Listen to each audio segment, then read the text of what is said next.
వేదిక మీద ఉన్న పెద్దలందరికీ కూడా పేరు పేరున ప్రత్యేక ధన్యవాదాలు. కూడా వేదిక మీదకి వస్తే బాగుంటుంది.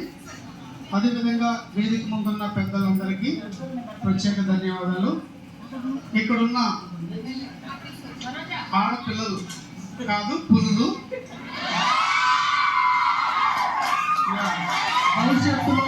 భవిష్యత్తులో మనం మాజీ ఎమ్మెల్యే రంగారావు గారు కూడా వేదిక మీదకి రమ్మని కోరుకుంటున్నాం.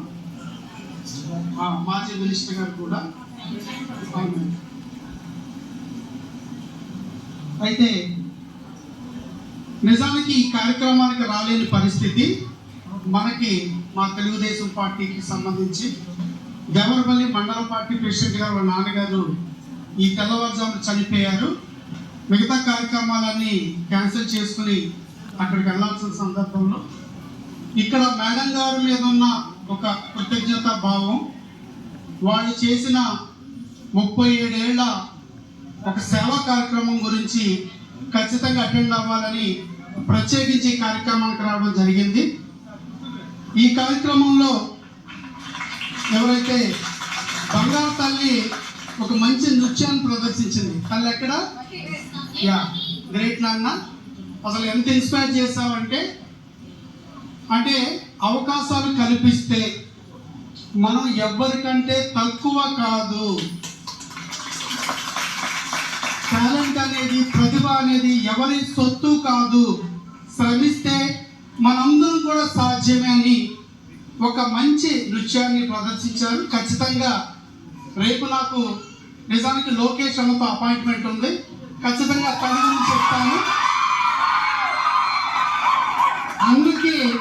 అన్నకి ఈ ఫోటోలు వీడియోలు కూడా చూపిస్తాను. అన్న, మీరు మాకు మరింత అవకాశాలు కల్పించండి.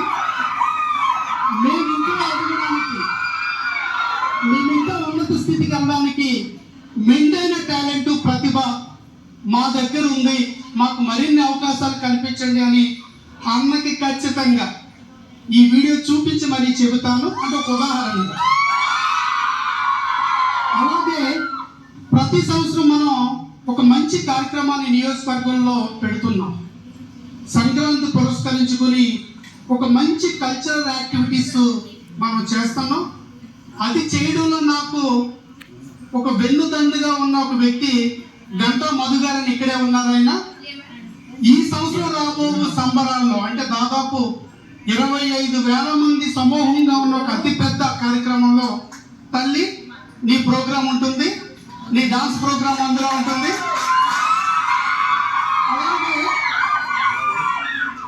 అంటే ఇది ఎందుకు ఇంత ఉదాహరణగా చెబుతున్నాను అంటే, మనం ఈ రోజున ఈ ఉరుకు పరుగుల ప్రపంచంలో చాలా మంది బాగా కార్పొరేట్ స్కూల్స్లో, కార్పొరేట్ కాలేజీలో చదివితేనే మనకి మంచి భవిష్యత్తు ఉంటుందేమో అని భ్రమలో ఉన్న చాలా మందికి ఈ స్కూల్ ఒక కనువిప్పు. అంటే నాకు ఇందాక మేడం గారి గురించి వింటున్నప్పుడు 37 ఏళ్ల ఒక సేవా తత్పరత ఆలోచనతో ఒక కార్యక్రమం చేయడం. రీసెంట్గా ప్రపంచవ్యాప్తంగా ఒక సర్వే చేశారు. సర్వే యొక్క ఉద్దేశం ఏంటంటే, చాలా మంది వృత్తులు ఉంటాయి కదా, వివిధ వృత్తులు ఉన్నప్పుడు ఏ వృత్తిలో ఉన్న వాళ్ళు మానసికంగా చాలా ఉల్లాసంగా ఉంటారు అనేది ఒకటి గ్రహించారు. ఆ సర్వేలో ప్రపంచవ్యాప్తంగా వచ్చిన రిజల్ట్ ఏంటంటే, ఎవరైతే విద్యా వ్యవస్థలో ఉండి బోధన సిబ్బందిగా ఉన్న వాళ్ళు ఈ ప్రపంచంలో అత్యంత మానసిక తృప్తితో ఉంటున్న వాళ్ళుగా ఆ సర్వేలో తేలింది.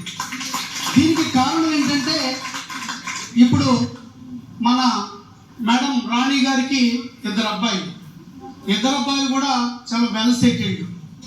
కానీ దానికంటే ఇచ్చే తృప్తి ఏంటంటే, మీలో ఎవరైనా రేపు ఆవిడ కనపడి ఒక డాక్టర్ గానో, ఒక ఇంజనీర్ గానో, ఒక పొలిటీషియన్ గానో జీవితంలో ఉన్నత స్థాయికి వెళ్ళి కనపడి ఆవిడకి ఒక్కసారి వెళ్ళి పరిచయం చేసుకుని, మేడం మీ దగ్గర నేను చదువుకున్నాను, ఈరోజు నేను డాక్టర్ని అయ్యాను, లేదా ఒక ఇంజనీర్ని అయ్యాను, లేదా ఒక మంచి క్రీడాకారుని అయ్యాను, లేదా ఒక మంచి నాయకుడు అయ్యాను అని చెప్పగలిగితే ఆవిడ పడే ఒక ఆనందం, తృప్తి ఏ వృత్తిలోనూ ఏ వ్యక్తికి కూడా ఇవ్వదు.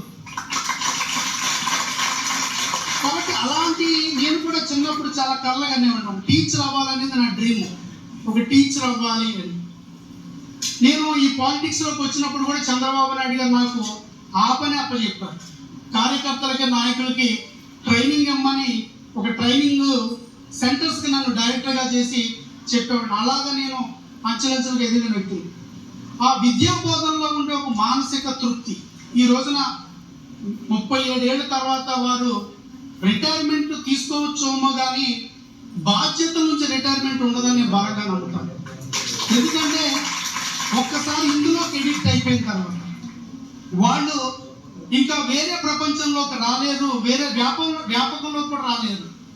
ఒక రకంగా బోధన అనేది వ్యసనమే టీచర్కి, ఇది తప్ప వేరేది చేయలేదు. కాబట్టి ఇంత పవిత్రమైన ఈ వృత్తిలో వారు 37 ఏళ్ళంటే సామాన్య విషయం కాదు. వాళ్ళ అబ్బాయికి వాళ్ళ కోడలకు కూడా నేను చెప్పేది ఏంటంటే ఒక మంచి లైఫ్ లీడ్ చేసి ఓ పక్కన పిల్లలు వాళ్ళ భవిష్యత్తును తీర్చిదిద్దుతూనే మరో పక్కన మీ ఇద్దరికి ఒక మంచి భవిష్యత్తు ఇవ్వడానికి వెళ్ళడం. అలాగే వారు హస్బెండ్ అయిన సత్యనారాయణ గారు ఖచ్చితంగా ఆయన సపోర్ట్ ఇచ్చుంటారు. లేదంటే 37 ఏళ్ళ సుదీర్ఘ ప్రయాణంలో ఒక మహిళగా అనేక ఒడిదుడుకులు వస్తుంటాయి. పైగా ఇద్దరికి కూడా ట్రాన్స్ఫర్లు, అట్టడం, ఇట్టడం, పిల్లలు చదువులు, వాళ్ళని చదివించుకోవడం, మిమ్మల్ని చదివించుకోవడం, ఎంత చాకచక్యంగా వారు 37 ఏళ్ళు శ్రమ అంటే ఈ దశలో బిడ్డలు ఇవ్వగలిగింది ఒక గౌరవం. ఒకసారి మనం ఇన్నట్టున్నా ఎక్కడో చోట ఒకసారి మా అమ్మాయి గబుక్కి నేను ఏదో ఒత్తిడి ఉన్నప్పుడు ఏదో చెప్పినప్పుడు ఒక్కోసారి విసుకుని మళ్ళీ అనిపిస్తుంది, అరే ఎందుకు విసుక్కున్నాను, నేనేదో టెన్షన్స్లో ఈ మా నాయకులు ఉన్నారు కదా అమ్మ నూనెలో పెట్టి వేపుతుంటాను, ఈ వేపుళ్ళు ఎక్కడో బాస్తాయనేమో అనిపిస్తుంటుంది. అంటే కానీ అప్పుడు మళ్ళీ రియలైజ్ అయ్యి అంటే మనకు ఈ సమయంలో వాళ్ళు జీవితాంతం పోరాటాలు చేసి మీకు ఒక మంచి భవిష్యత్తుని ఇవ్వడానికి ఎంత స్థాయికి వచ్చినప్పుడు వాళ్ళు ఈ దశలో కోరుకునేది ఒక ఆప్యాయత, ఆ గౌరవం ఖచ్చితంగా అది ఉంటుందని తెలియజేస్తూ మిమ్మల్ని చూసి చాలా ఆనందంగా అనిపించింది. ఈరోజు రాలేని పరిస్థితి ఉన్నా వచ్చాను. ఖచ్చితంగా మిమ్మల్ని చూసి చాలా ఆనందపడ్డాను. ఈ విషయాన్ని ఖచ్చితంగా విద్యాశాఖ మంత్రివర్యులైన నారా లోకేష్ అన్నకి ఖచ్చితంగా మన డెవలప్మెంట్స్ మీరు చేస్తున్నది కానీ మేడం గారు ఇక్కడ స్టాఫ్ చేస్తున్నది కానీ ఖచ్చితంగా ఒక మాటగా వారికి కూడా చెప్పి ఈ యొక్క స్కూల్స్ మరింత అభివృద్ధి చెందడానికి మనం కూడా తోడ్పడతామని తెలియజేస్తూ అదేవిధంగా వారి తల్లిదండ్రులు ఎవరైతే రామారావు గారు, రాధా గారు రారా వచ్చిందని మేడం గారు కూడా రాణి పేరు పెట్టినట్టున్నారు, అన్ని రాకల్సి వచ్చే విధంగా అలాగా వాళ్ళు కూడా ధన్యులు. ఎంత మంచిగా మీరు ఈ సమాజానికి మీ ద్వారా ఇంత సేవ చేయగలిగే కార్యక్రమాన్ని ఇవ్వడం. టీచర్, హెడ్ మాస్టర్ గ్రేట్ అండి. అంతా టీచింగ్ ఫీల్డ్లో ఉన్నారు. అబ్బాయిలు మాత్రం సాఫ్ట్వేర్లో పంపించారు. బ్యాంకింగ్ సెక్టార్ ఒకళ్ళు, సాఫ్ట్వేర్ ఒకళ్ళు.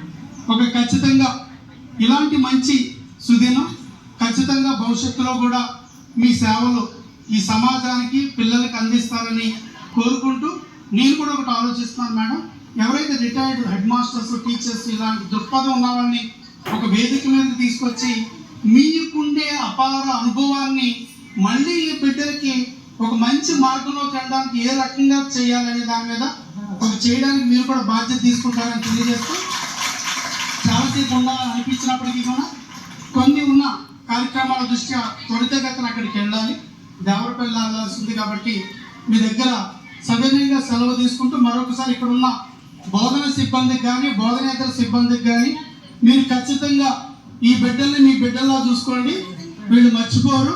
రేపు ఒక స్థాయికి వచ్చినప్పుడు ఖచ్చితంగా మీకు ఒక మానసిక తృప్తిని ఇస్తారు. ఎలా అంటే మీరు ఎప్పుడో రేపు దాన్ని కనిపించినప్పుడు మీరు మర్చిపోవచ్చేమో కానీ వీళ్ళు మర్చిపోరు.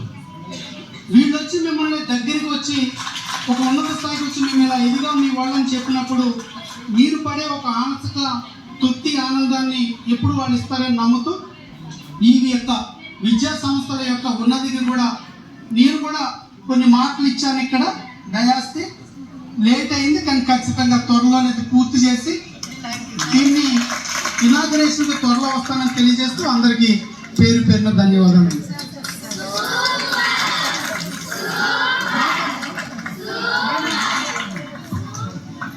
Thank you so much sir for your inspirational words. Really very encouraging. మీరు ఇచ్చిన మాటలన్నీ మీరు తప్పకుండా చేస్తారని నమ్ముతూ ఉన్నాము. మీకు ఎంత తక్కువ టైం అన్నా మా మేడం కోసం మీరు కష్టపడి వచ్చి ఈ అకేషన్ ని ప్రెజెన్స్ చేసినందుకు we feel privileged and I render all my thanks on behalf of our staff and all our students. Wow, really, which is required now after her retirement. Really wonderful, sir. Thank you so much for your gracious presence. Sir, this year also our children achieved 100% results in intermediate and SSLC. You can see the flexi over there. More than 30 students have achieved 900 above in the intermediate. 30 junior and senior together. 10th class also got, sir, above 500. This all also happened with your encouragement. Thank you so much, sir.